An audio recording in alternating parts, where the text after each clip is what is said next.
우리 좌우에 계신 분들에게 인사하겠습니다. 사랑합니다. 축복합니다.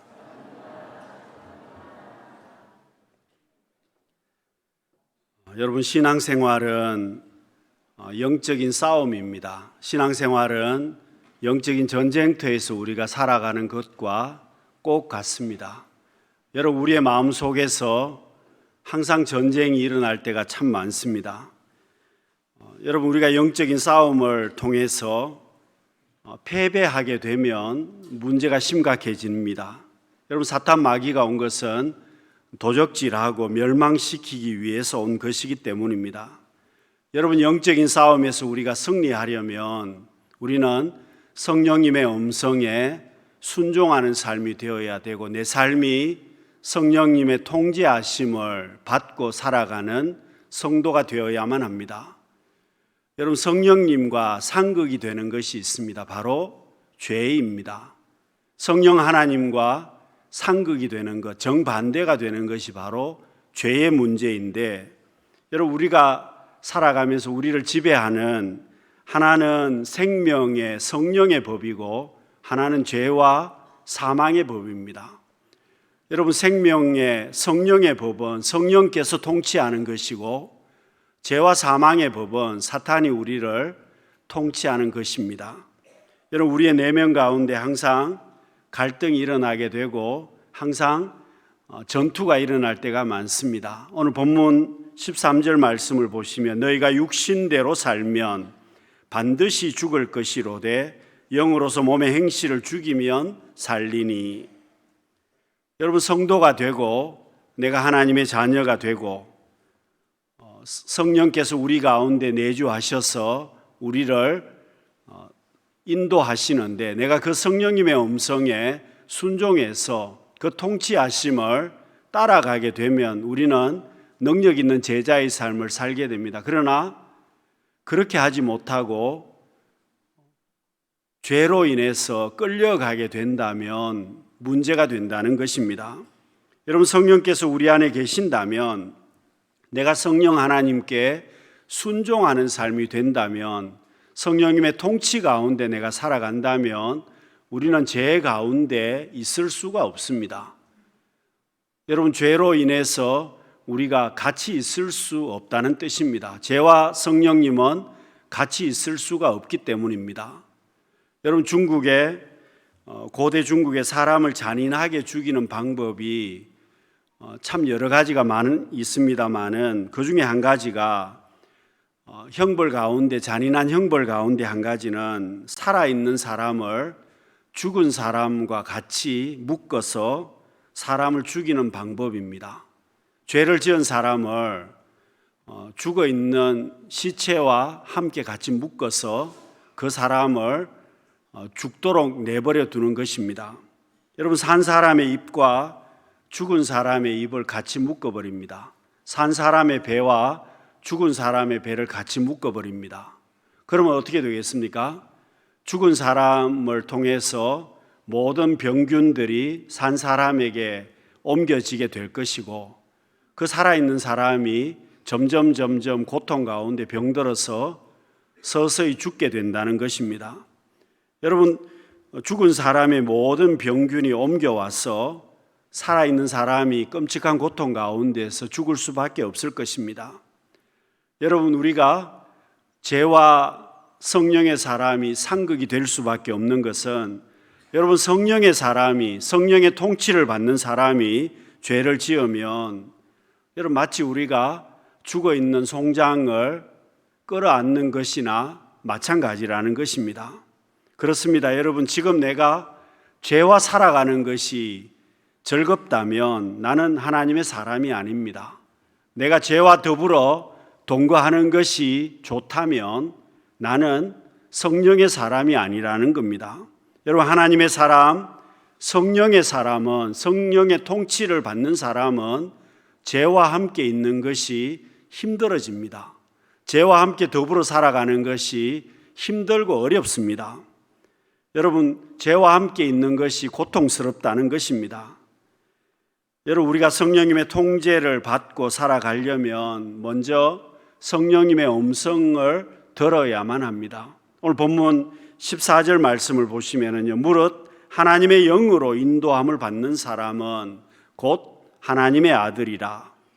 성령의 사람, 성령의 통치를 받는 사람은 성령님의 음성을 듣고 인도함을 받습니다.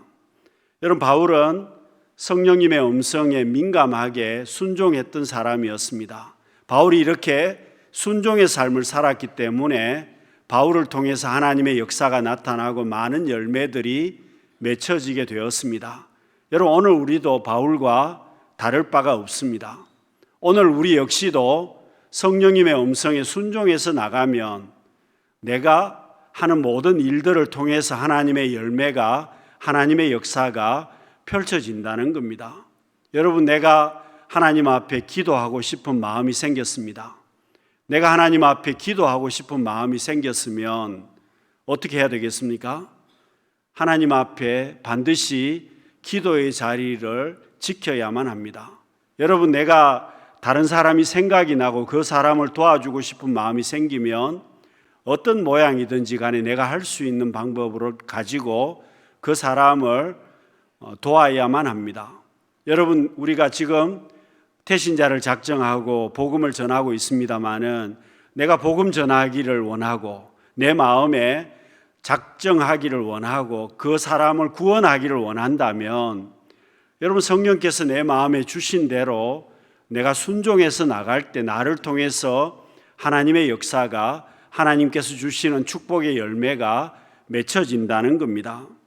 여러분, 성령님의 음성은 순종해야 되고 사탄 마귀의 음성은, 세상의 음성은 물리쳐야만 합니다.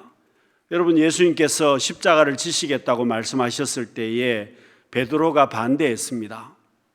여러분, 그때 예수님께서 베드로에게 하신 말씀은 사탄아 물러가라고 말씀하셨습니다. 여러분, 베드로를 보고 예수님께서 사탄이라고 말씀하시지 않았습니다. 베드로가 가지고 있는 그 생각, 베드로의 그 말을 결국 사탄이 생각을 준 것이라고 예수님께서 말씀하시는 겁니다. 여러분, 그렇습니다. 우리가 세상의 말이나 사탄의 말은 물리쳐야만 합니다. 여러분, 우리가 신앙생활 하면서 내 마음에 갈등이 일어날 때가 많습니다. 이것이 정말 성령께서 인도하시는 일인지 아니면 내 생각인지 갈등이 있을 때가 많이 있습니다. 여러분, 한 가지 기준이 있습니다.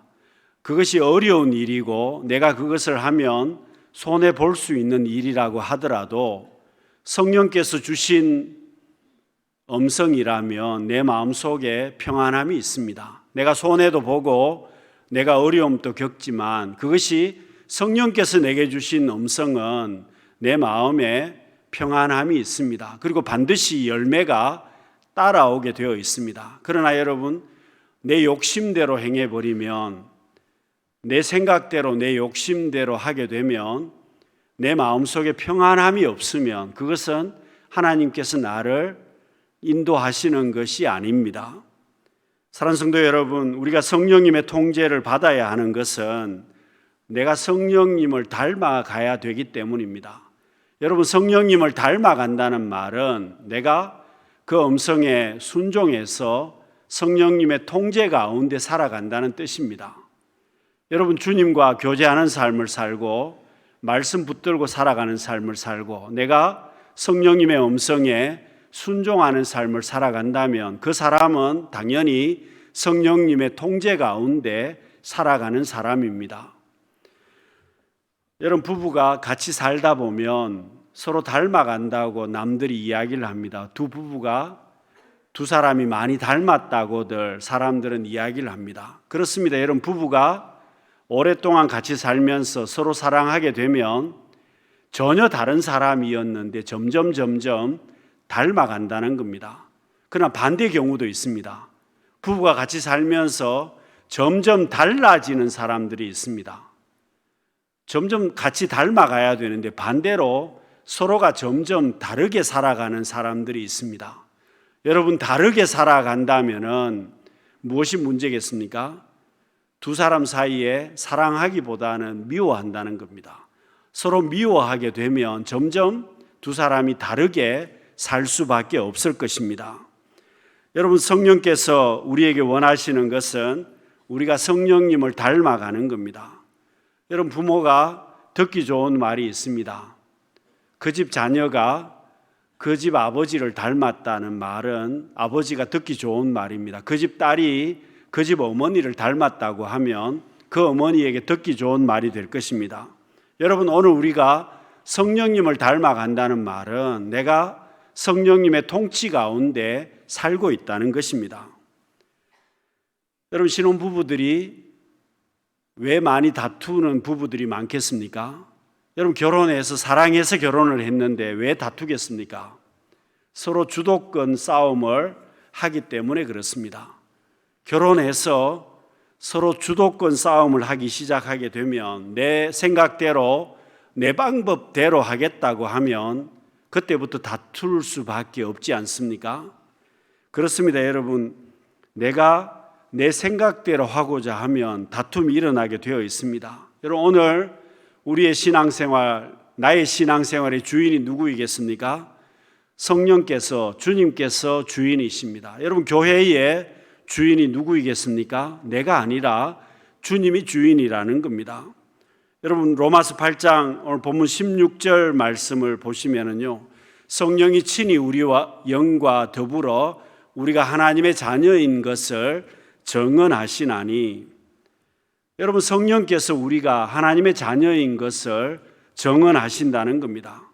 하나님의 자녀는 성령님의 통치 가운데 살게 된다는 뜻입니다. 성령님의 인도하심 가운데 내가 산다는 뜻입니다. 여러분, 과거에 내가 예수 믿기 전에는 내 마음대로 살았습니다. 예수 믿기 전에는 내 생각대로 살았습니다. 내 욕심대로 살았습니다.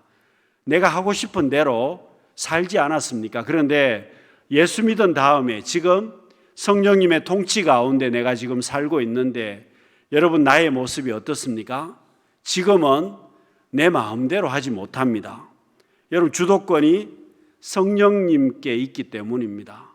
성령님께서 나를 통치하시기 때문입니다. 그래서 지금은 이상하게 내가 기도하게 됩니다. 과거에는 기도할 줄 몰랐는데 지금은 이상하게 내가 기도하게 되더라는 겁니다. 과거에는 내가 용서하는 삶을 살지 못했는데 지금은 용서하는 삶을 살게 되는 것입니다. 여러분, 과거에는 내 성질대로 살았는데 지금은 내가 내 성질대로 살지 못하는 겁니다. 성령께서 우리를 주장하시기 때문에 그렇습니다. 여러분, 우리의 삶 가운데 영적인 분수령이 있습니다. 여러분, 내 삶 가운데 영적인 분수령은 내가 성령님께 순종하느냐, 순종하지 않느냐는 겁니다. 내가 성령님의 통치를 받고 살아가느냐, 아니면 내 생각대로 살아가느냐, 이것이 내 삶의 영적인 분수령입니다. 여러분, 강원도 태백에 가보시면 삼수령이라는 곳이 있습니다. 한문 그대로입니다. 물이 세 줄기로 흘러내린다는 뜻입니다. 한 물이 세 갈래 방향으로 흘러내리는 곳입니다. 우리나라에서 유일하게 삼수령은 여기밖에 없습니다. 여러분, 북쪽에서 물이 흘러서 한 곳에서 물이 흘러서 북쪽으로 내려가는 물은 정선을 거쳐서 남한강을 이루고 한강으로 가게 됩니다. 삼수령에서 남쪽으로 흐르는 물은 이제 낙동강으로 가게 되는데 황지천을 따르고 낙동강으로 결국은 흘러간다는 겁니다. 여러분, 삼수령에서 동쪽으로 흘러가는 물은 50천으로 가서 나중에 동해로 빠져간다는 겁니다. 한 물이 세 갈래 방향으로 갈라지는 겁니다. 여러분, 처음에는 그 갈라지는 방향이 얼마 되지 않습니다. 그런데 점점 갈라져서 이제는 동쪽으로, 서쪽으로, 남쪽으로 갈라지게 됩니다. 여러분, 우리의 신앙에서도 분수령이 있습니다. 내가 성령님의 음성에 순종하느냐, 내가 성령님의 음성에 순종하지 않느냐가 바로 나의 신앙생활의 분수령입니다. 여러분, 예수님의 제자들이 예수님께서 십자가에 못 박히시고 돌아가셨을 때에 제자들이 뿔뿔이 흩어졌습니다. 각자 도생하기 위해서 뿔뿔이 흩어졌습니다. 그런데 얼마 지나지 않아서 그 제자들의 삶이 완전히 달라졌습니다. 성령께서 임하시고 제자들이 성령의 충만함을 받았을 때는 이제는 죽음을 두려워하지 않습니다. 오히려 제자들의 삶이 과거와는 180도 달라졌습니다. 왜 그렇게 되었겠습니까? 성령의 통치 가운데 제자들이 순종하게 되었을 때 그 삶이 완전히 달라졌다는 겁니다.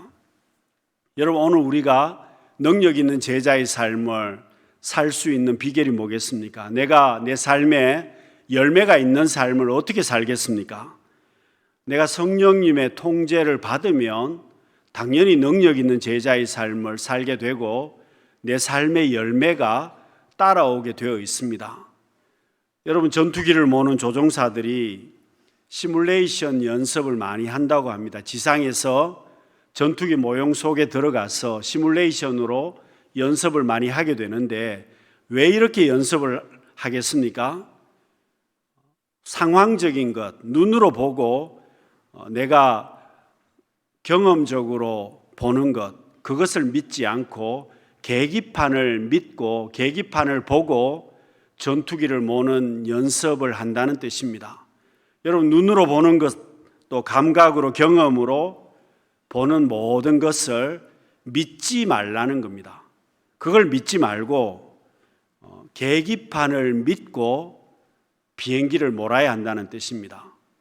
여러분, 전투기를 모는 사람이 눈으로 보는 것을 보고 전투기를 몰면 큰 사고를 당할 때가 정말 많다는 겁니다. 여러분, 하늘 색깔과 바다 색깔이 똑같아서 비행기가 바다에 추락하는 경우도 많다는 겁니다.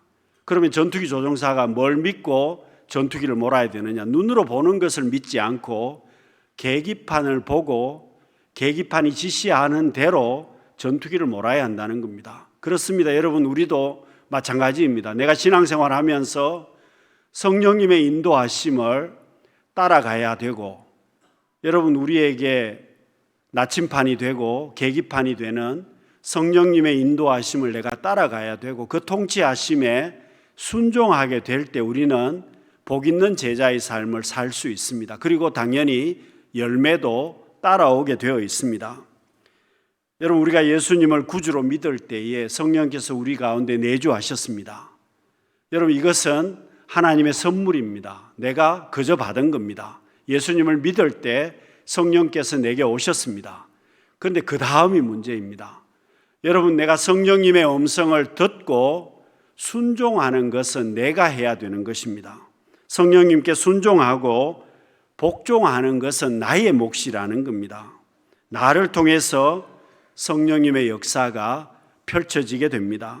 사랑하는 성도 여러분, 성령 하나님은 인격적인 하나님이시기 때문에 내가 순종하지 않으면 역사하시지 않습니다. 여러분, 성령님께서 내 문을 부수고 내게 오시지 않는다는 뜻입니다. 노크는 하시지만 그 마음의 문을 부수고 쳐들어오시지는 않습니다. 내가 순종하지 않으면, 내가 통치를 거부해버리면 하나님의 역사는 펼쳐지지 않습니다. 여러분, 하나님께서 도와주심으로 내가 성령님의 음성에 순종하게 되면 내 삶에 풍성한 열매가 있습니다. 여러분, 이 가을에 올 한 해에 우리가 열매를 맺기를 원합니다. 여러분, 성령님의 음성에 순종해서 나가야 열매가 있습니다. 여러분, 사도 바울이 아시아로 복음 선교하는 것을 그만두고 성령의 인도하심을 따라서 유럽으로 방향을 바꾸었습니다. 여러분, 바울 일행이 유럽에 제일 먼저 도착한 곳이 마케도냐 성 가운데 빌립보 지역이었습니다. 여러분, 그 빌립보 지역에서 빌립보 교회가 시작이 됩니다. 여러분, 하나님의 역사가 이 빌립보 교회를 시작으로 해서 복음이 급속하게 전달하게 된 것은 그 당시에 최고의 문화가 바로 헬라 문화였습니다.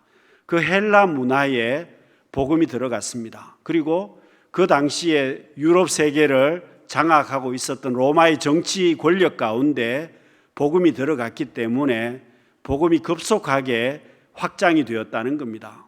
바울이 성령의 인도하심을 따라서 순종했기 때문에 복음의 역사가 그렇게 급속하게 확장이 되었습니다. 여러분, 신앙생활을 하면서 우리가 문제가 생길 때가 있습니다. 분수령이 있습니다. 내가 성령님의 음성에 순종하고 있느냐? 여러분, 사업하시는 분들이 꼭 기억해야 되는 것이 있습니다. 내가 지금 성령님의 음성에 순종하고 있느냐? 내가 지금 성령 하나님과 함께 하고 있느냐? 여러분, 순종하고 있다면 우리의 삶 가운데 당연히 열매가 따라오게 될 것입니다. 여러분, 내가 성령님의 통제를 받는 삶을 살고 있다면 내 삶의 가치가 달라집니다. 그리고 반드시 열매가 있습니다. 여러분, 내가 보잘것없는 사람입니다. 내가 부족한 사람입니다. 그러나 성령님의 음성에 순종해서 그 통치 가운데 살아가게 되면 나를 통해서 하나님의 역사가 펼쳐지게 됩니다. 나를 통해서 풍성한 열매가 따라오게 됩니다. 여러분, 내 인생의 가치가 어디에 있겠습니까? 내가 성령 하나님께 순종하느냐, 순종하지 않느냐, 이것이 분수령입니다. 순종해야 내 인생의 가치가 달라진다는 겁니다. 그러나 순종하지 않으면 그대로입니다. 달라지는 것은 아무것도 없습니다. 순종해야 하나님의 역사가 펼쳐지게 되고 하나님의 은혜가 펼쳐지게 될 것입니다. 여러분, 베드로가 주님 만나기 전에는, 성령 충만을 받기 전에는 평범한 어부였습니다. 여러분, 베드로가 물고기를 잘 잡지도 못했습니다. 밤새도록 물고기를 잡았는데 허탕친 경우도 많았습니다. 그러나 여러분, 베드로가 주님을 만났을 때, 성령의 인도하심을 따라갈 때 그물이 찢어질 정도로 물고기를 잡습니다. 그것뿐입니까? 베드로가 성령의 충만함을 받았을 때에 하루에 3,000명이 회개하고 주님 앞으로 돌아왔습니다. 여러분, 구약의 삼손도 마찬가지입니다. 성령의 충만함을 받고 성령의 인도하심을 삼손이 받았을 때는, 성령의 감동이 있었을 때는 나귀 턱뼈 하나를 가지고 1,000명을 이겼습니다. 그런데 여러분, 삼손이, 성령께서 삼손을 떠나셨을 때 삼손은 평범한 보통 사람이 되고 말았습니다. 여러분, 오늘 우리도 마찬가지입니다. 내가 하나님 앞에 복된 사람이 되려면 성령님의 음성을 듣고 순종하는 삶, 성령님의 통제 가운데 살아가는 삶을 살면 당연히 능력 있는 제자의 삶을 살 수 있습니다. 내 삶에 열매가 따라오게 되어 있습니다. 사랑하는 성도 여러분, 오늘 이 시대는 점점 어려운 시대를 우리는 살고 있습니다. 여러분, 물질적으로는 풍성한 삶을 살고 있지만 영적으로는 피폐한 삶을 살고 있습니다. 여러분, 사람들의 마음이 많이 굳어졌습니다. 강팍해졌습니다. 돌처럼 굳어진 사람들이 많습니다. 말만 한마디 잘못하면 폭발하시는 분들도 많습니다. 여러분, 문제가 조금만 생기면 그 문제가 폭탄처럼 터지는 경우들도 정말 많습니다.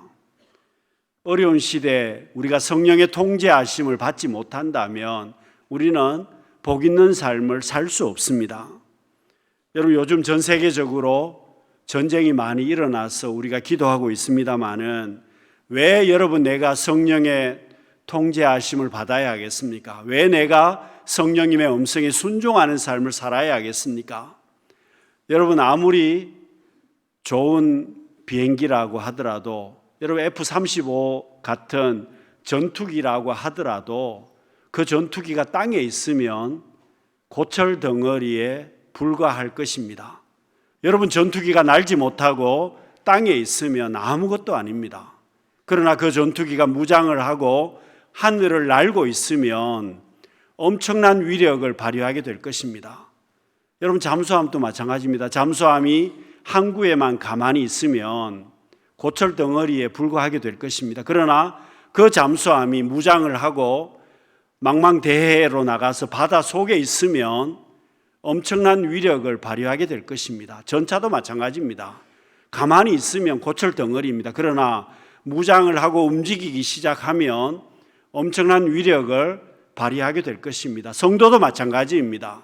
여러분, 하나님의 자녀라고 하지만 내가 성령님의 음성에 순종하지 아니하고 내 욕심대로 가만히 있으면, 내 욕심대로만 살고 있으면 아무것도 아닙니다. 나를 통해서는 아무런 역사도 나타나지 않습니다. 그러나 내가 하나님의 음성에 순종해서, 성령의 통치하심에 순종해서, 작은 일이라도 순종해서 나아간다면 나를 통해서 하나님의 위대한 역사가 펼쳐지게 될 것입니다. 지금 내 눈에는 보이지 아니하지만 나를 통해서 하나님께서 축복의 열매를 채워주실 것입니다. 사랑하는 성도 여러분, 날마다 성령 하나님과 교제하심을 통해서, 그 음성에 순종하심을 통해서 나를 통해서 하나님의 놀라운 역사가, 하나님의 위대하신 역사가 펼쳐지고 축복의 열매가 가득히 맺히는 복된 성도님들이 다 되시기를 바랍니다.